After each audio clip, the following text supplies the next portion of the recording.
ഇന്നത്തെ റെസിപ്പി കടല വറുത്ത് ഒരു ഉണ്ടാക്കുന്ന വീഡിയോ ആണ് ഇന്നത്തേത്.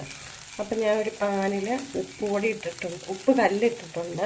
ഉപ്പ് പൊടിയാണെങ്കിലും ഇടാം, കല്ലിടാം, അല്ലെങ്കിൽ നമുക്ക് ഓയിലിൽ വറുത്തെടുക്കാം കേട്ടോ. ഇത്തിരി ഓയിൽ ഒഴിച്ചിട്ട് അങ്ങനെ വറുത്തെടുക്കാം. ഇത് ഓയിലൊന്നും പറ്റാണ്ട് ഇങ്ങനെ വറുത്തെടുക്കാൻ വേണ്ടിയാണ് ഞാൻ ഉപ്പ് കല്ല് നന്നായിട്ട് ചൂടാവുമ്പോൾ അതിൻ്റെ മുകളിലേക്ക് നിലക്കടല ഇട്ട് കൊടുക്കുക.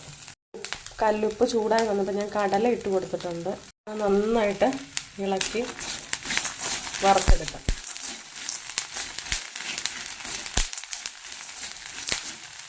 അപ്പോൾ ഉപ്പ് നന്നായിട്ട് ചൂടായി വരുമ്പോൾ ഈ ഫ്ലെയിം ഒന്ന് കുറച്ച് കാണും കേട്ടോ, അല്ലെങ്കിൽ പെട്ടെന്ന് കണ്ടോ ഞാൻ കുറച്ച് കാണിട്ട് പതിയെ ഒന്ന് അടി പിടിച്ചിട്ടുണ്ട്. ഇങ്ങനെ ഉപ്പ് കല്ലിട്ട് കടല വറക്കുമ്പോൾ അതിൻ്റെ കളറ് കണ്ടോ, നല്ല രസമുണ്ട് അതിൻ്റെ കളറ്. പക്ഷെ ഓയിലൊഴിച്ച് വറക്കുമ്പോൾ ഒന്നും ഇങ്ങനെ വരില്ല കേട്ടോ.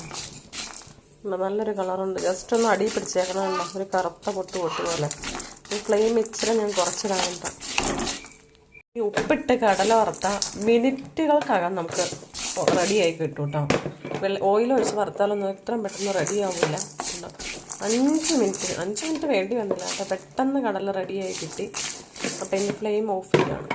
ആ ഉപ്പിൻ്റെ വെള്ളയും കടലയുടെ കളറും കൂടെ ആയിട്ട് കല്ലുപ്പിട്ട് ഉണ്ടാക്കുമ്പോഴാട്ടോ ഈ കളർ തന്നെ നല്ല രസമുണ്ട് കാണാനല്ലേ. ഇനി കല്ലുപ്പൊക്കെ ഇതിൽ നിന്ന് വേർതിരിച്ച് കടല മാറ്റിയെടുക്കട്ടെ. കടലയൊക്കെ തിരിച്ചെടുത്തിട്ട് ഒരു മുറത്തിലേക്ക് ഇട്ടിട്ടുണ്ട്. ഇനി അതിൻ്റെ തൊലി ഇങ്ങനെ ഒന്ന് ഇറക്കി ഊർത്തി കളയും കേട്ടോ. കടലയുടെ തൊലിയൊക്കെ കളഞ്ഞു. ഇനി ഇത് മുഴുവനായിട്ടിരിക്കണേ ഇങ്ങനെയൊന്ന് രണ്ടായിട്ട് പൊളിച്ചിടുക അങ്ങനെ ചെയ്യണം കേട്ടോ. അല്ലെങ്കിൽ എല്ലാം കൂടെ ഇങ്ങനെ മുഴുവനായിട്ടിരുന്ന് അതിൻ്റെ ഇടയ്ക്ക് കൂടെ ശർക്കരപ്പാനിയൊന്നും കയറുമൊന്നുമില്ലല്ലോ, അപ്പം ടേസ്റ്റ് ഉണ്ടാവില്ല. അതുകൊണ്ട് ഞാൻ രണ്ടായിട്ട് ഇതൊന്ന് പൊളിച്ചിടുക അങ്ങനെ ചെയ്യുന്നുണ്ട്.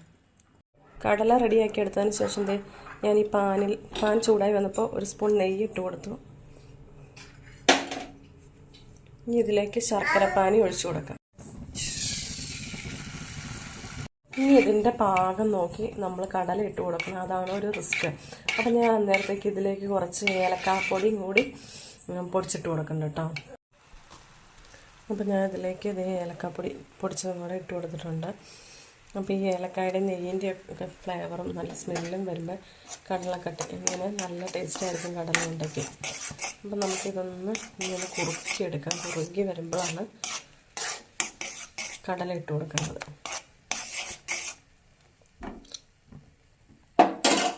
പാകം തിരിച്ചറിയാൻ വേണ്ടി ഞാനൊരു ഇത് പറയാം. ഒരു പാത്രത്തിൽ കുറച്ച് പച്ചവെള്ളം എടുത്ത് വയ്ക്കുക. ഇതൊരു സ്പൂൺ ഇങ്ങനെ ഇതിലേക്ക് ഒഴിക്കുക. ഇപ്പം അതിൽ മൊത്തം സ്പ്രെഡായില്ലേ. ഇത് സ്പ്രെഡ് ആവാണ്ട് ഉണ്ടയായിട്ട് തന്നെ അതിൽ കിടക്കുകയാണെങ്കിൽ അതാണ് പാകം.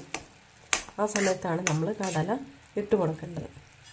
ഇത് അങ്ങനെയൊന്ന് കുറച്ചുകൂടി നമുക്ക് പറ്റിച്ചെടുക്കാം. നമ്മുടെ ഇത് പാകമായിട്ടില്ല, കുറച്ചും കൂടെ പറ്റിച്ചെടുക്കണം. ഇടണ പാകം കഴിഞ്ഞു പോയാലും നമുക്ക് പിന്നെ ആ കടലയ്ക്ക് ടേസ്റ്റും ഉണ്ടാവില്ല, അത് കടിക്കാൻ പറ്റില്ല കേട്ടോ, ഭയങ്കര ഹാർഡായി പോവും. നമുക്ക് ആയോ എന്ന് നമുക്കൊന്ന് ജസ്റ്റ് ട്രൈ ചെയ്ത് നോക്കാം.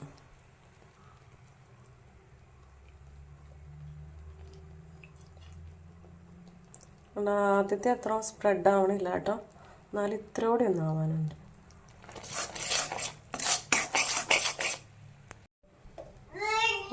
അപ്പോൾ ഏകദേശം പാകമായിട്ടുണ്ട്. ഞാനിത് കടല ഇട്ട് കൊടുക്കുകയാണ്. ഞാൻ കടലയും കൂടി ഇട്ട് ഇളക്കി എടുത്തിട്ടുണ്ട്. ഇനി ജസ്റ്റ് ഒന്ന് ചൂടാറുമ്പോൾ ഇതൊന്ന് ഉരുട്ടിയെടുക്കണില്ലെങ്കിൽ നമുക്കൊരു പാത്രത്തിൽ നെയ്യ് സ്പ്രെഡ് ചെയ്തിട്ട് അതിലേക്ക് പരത്തി വെച്ച് നമുക്ക് കട്ട് ചെയ്തെടുക്കാം കേട്ടോ. ഏത് വേണമെങ്കിലും ഇഷ്ടമുള്ള സ്വീകരിക്കാം. അപ്പം ഞാൻ പാകം കഴിഞ്ഞാലോ എന്ന് പേടിച്ചത് ഞാൻ വേറൊരു പാത്രത്തിലും കൂടെ മാറ്റിയിട്ടുണ്ട്.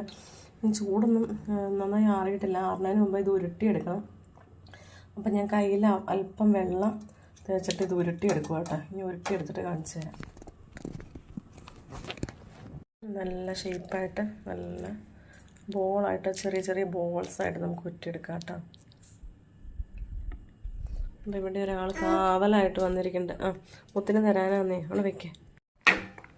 ഞാൻ ഒത്തിരി ഒന്നും എടുത്തില്ല, അതുകൊണ്ട് 5 ബോൾസാണ് കിട്ടിയിട്ടുള്ളൂ. ഇതിൻ്റെ ചൂടാറിയിട്ടില്ല കേട്ടോ, ചൂടാറിയില്ല പൊന്നോ. സൂപ്പറാണ്, സൂപ്പർ ടേസ്റ്റ്. ആ നെയ്യുടെ ഏലക്കായുടെ എല്ലാം സ്മെല്ലും ടേസ്റ്റും കൂടെ ഒന്ന് അടിപൊളി കേട്ടോ. അപ്പോൾ ഇത് ഇഷ്ടപ്പെട്ടവർ ഇങ്ങനെ ഒന്ന് ട്രൈ ചെയ്ത് നോക്കണം കേട്ടോ.